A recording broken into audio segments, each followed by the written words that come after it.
तो भाई बात कर लेते हैं रोमन रेंस के बारे में कि रोमन रेंस जो अगस्त में जो समर स्लैम होने वाला है उसमें तो जो सबसे पहले स्मैकडाउन आएगा तो उसमें रोमन रेंस एडवर्टाइज हुए हैं, लेकिन उससे पहले रोमन रेंस आ जाएंगे WWE में और उनकी जो एंट्री होगी सरप्राइज एंट्री होगी। वो जो एंट्री अगर उन्हें जो उसके बाद एंट्री कर दी रोमन रेंस की तो सरप्राइज में मजा नहीं आएगा। फिर उसके बाद इसी बात में बात कर लेते हैं डीन एम्ब्रोस के बारे में। डीन एम्ब्रोस ने AEW को क्विट कर दिया है। क्विट करने के बाद अब ट्रिपल एच का निशाना डीन एम्ब्रोस के ऊपर है और डीन एम्ब्रोस को जल्दी कंपनी में लाने का वो करेंगे।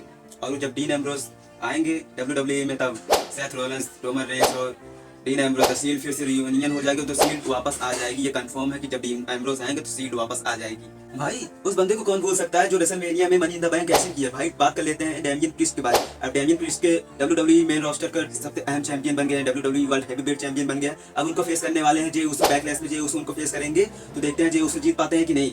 मेरे ख्याल से अभी डैमियन प्रीस्ट को हराएंगे नहीं। डैमियन प्रीस्ट अगर हारेंगे तो अपनी चैंपियनशिप वो समर स्लैम में ही हारेंगे।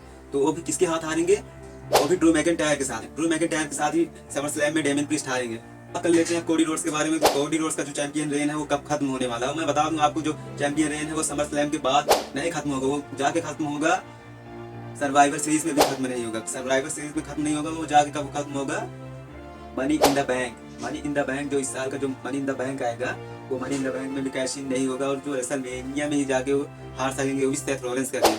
और आप जानते हो सेथ रोलिंस के अगेंस्ट क्यों हारेंगे? क्योंकि सेथ रोलिंस 3 बार हार चुके हैं कोडी रोड्स और कोडी रोड्स हारेंगे इसलिए क्योंकि सेथ रोलिंस को एक बड़ा मूवमेंट चाहिए। तो सेथ रोलिंस यही ऑप्शन हो सकता है कि सेथ रोलिंस हरा जाए और सेथ रोलिंस से बड़ा सुपरस्टार अभी कोई नहीं है तो सेथ रोलिंस को हराना चाहिए डेफिनेटली। सेथ रोलिंस रेसलमेनिया 41 में Seth Rollins versus Cody Rhodes का मैच होगा, उसमें सेथ रोलिंस डिथ्रोन कर देंगे कोडी रोड्स को और बन जाएंगे नए अनडिस्प्यूटेड WWE चैंपियन।